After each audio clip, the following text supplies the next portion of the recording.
Svi lideri su mrtvi koji su nam ulepšali 90. Od Stevana Doronjskog, predsjedništva SFRJ nakon smrti druga Tita, do ovih naših novih. Da, do Troglave Aždaje, Milošević, Tuđman i Izetbegović. I šta je ostalo? Ostale su tužbe za zločine i tužbe radi tužbi. Hrvatska je tužila Srbiju za genocid, Srbija je tužila Hrvatsku za genocid, Bosna i Hercegovina tužila je Srbiju za genocid. Štediše Bosne i Hercegovine, Hrvatske i ostalih republika tužile su Ljubljansku banku i Slovenačku državu za staru deviznu štednju. I mnogobrojni građani tužili su sudu u Strasburu svoje države. I druge države koje su nekad bile njihove. Da. Eto, druže Tito. Biti se kunemo.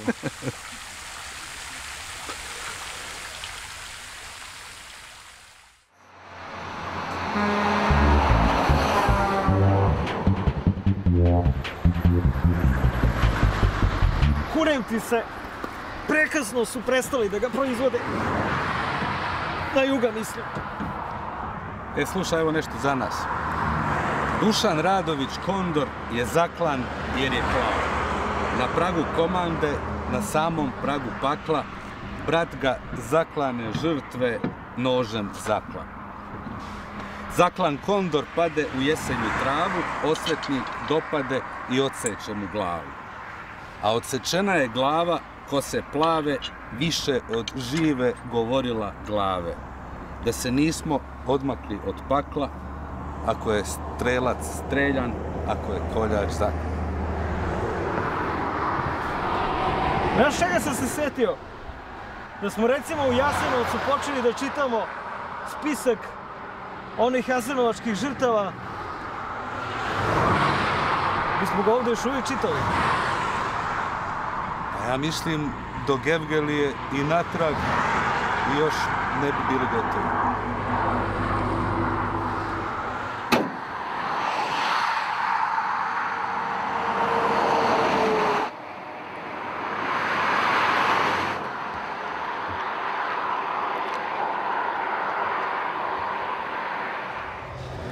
Blajburg, Ovdje. Aha, tu je. Karavanke, Ljubljana, Zagreb, Zagreb, Jasenovac, Brčko, evo ga. Brčko, Vukovar, pa nazad, pa Beograd, pa autoputem. Pa do pred Niš. Tako je išao križni put od Blajburga. Od Blajburga pa skoro do Niša. Skoro do Niša. A nama je ostalo od Niša, pa eto, malo je krzav autoput do sad delu, ali... Ali stičemo do Gevgelije. Stići ćemo. Inače, ti poznata ova karta? Da. To je nova karta Zapadnog Balkana. SFR, Zapadni Balkan. Da.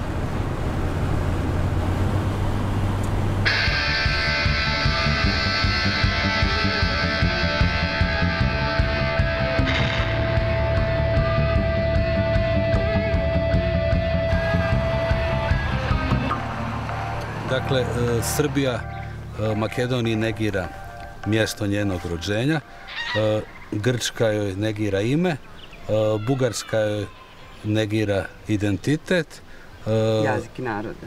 Albanci joj negiraju dio teritorija. Je li sve to rezultiralo nekom, kod Makedonaca, nekom velikom makedonskom pričom i iluzijom?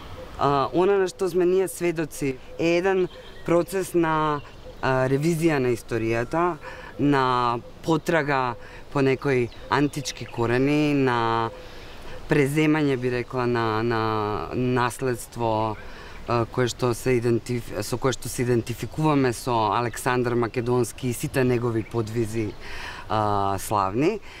I može bi od jedna strana, dokolko to bi go gledali od jedna nacionalistička prizma, može bi to bilo i nekakva potvrda deka Makedoncите bile tuka пред сите и со самото тоа полагаат некакво посебно право на територијата. Истиот тој пат кој што води од српската граница до Гевгелија, до границата со Грција, сега со одлука на владата од пред неколку месеци веќе има ново име. Значи, се вика Александар Македонски, исто како што градскиот стадион во Скопје сега се вика Филип Македонски или Филип II. Аеродромот од пред неколку години се вика Александар Македонски. А признајте, мислим, да то радите само да бисте нервирали грки. Ова не е прашање кое веќе се однесува само на Македонија и Грција. Ова е прашање кое е многу внатрешно македонско, затоа што сега ние меѓу себе се расправаме кој е антички македонец, кој е словен. Имаме дилеми, затоа што јас не сум учела. Ние сме учеле сите дека сме словени по некакви југословенски истории.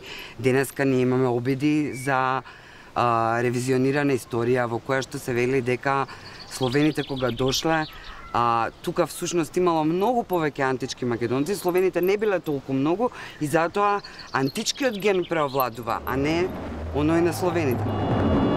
Божи благослов за вас, македонци мои, да ви објаснам.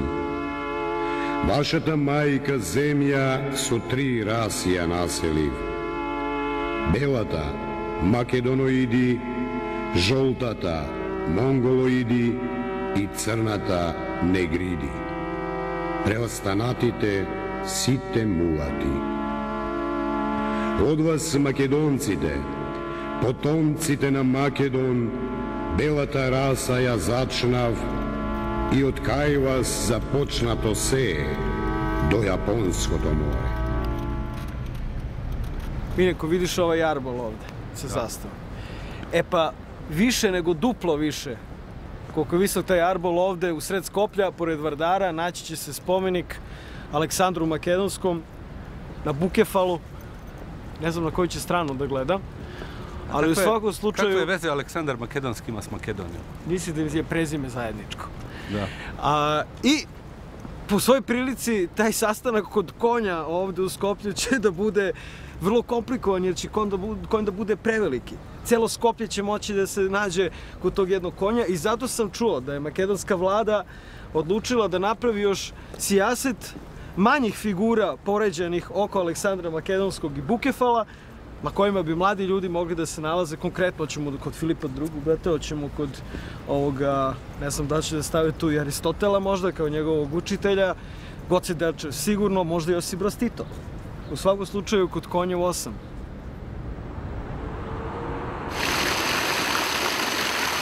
U čemu je razlika između antičkih i slavenskih Makedonaca? Се знае тоа, кај нас е тоа некој континуитет. Од античките македонци, 6-7 век Словени, понатаму е, да речеме, Византија, после тоа е Отоманска империја и на крајот сме ние. Секогаш има континуитет. Кај сите народи во сите земји има некаков континуитет. Луѓето не живееле на ништо, не дошле на ништо, тргнале од некаде. Дошле тука, имало луѓе, продолжиле натака, се родувале и така. Šta je vama Aleksandar Makedonski?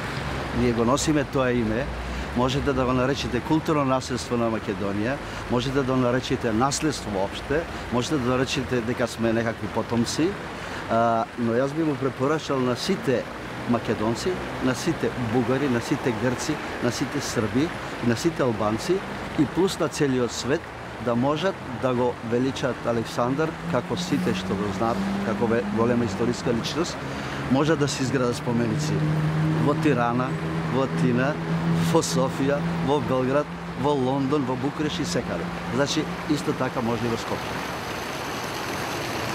Slušaj sad dobro. Dakle, Slovenci su drevni karantani. Hrvati su staroiranskog porijekla i zapravo se zovu Harahvati. Bošnjaci su zapravo drevni Bošnjani koji su tu bili prije Srba i Hrvata. Srbi su narod najstariji, stariji od Ameba. Crnogorci su Dukljani i bili su tu prije ostalih. A Makedonci se dijele na antičke Makedonce i slavenske Makedonce. Slavenski Makedonci su za antičke Makedonce smeće. A Miljenko, dragi moj Harahvatu, Zašto ti ljudi imaju toliku potrebu da odu toliko u starinu, do dinosaurusa skoro? Dobro, čovječe moj, Srbine moj najstariji, odgovor je vrlo jednostavan, jer je svaki nacionalizam po svojoj prirodi, ne samo ovaj naš, nego svaki nacionalizam je po svojoj prirodi pljačkaški. I ti, ako si prvi došao, ti si zapasao zemlju, zapasao si ženu, zapasao si šumu, zapasao si sve. A zamisli, samo jedan sekund probaj da zamisliš ako je to sve u stvari istina. Harahvatu moj. Jer meni se sviđa da budem najstariji, kao ti kažem.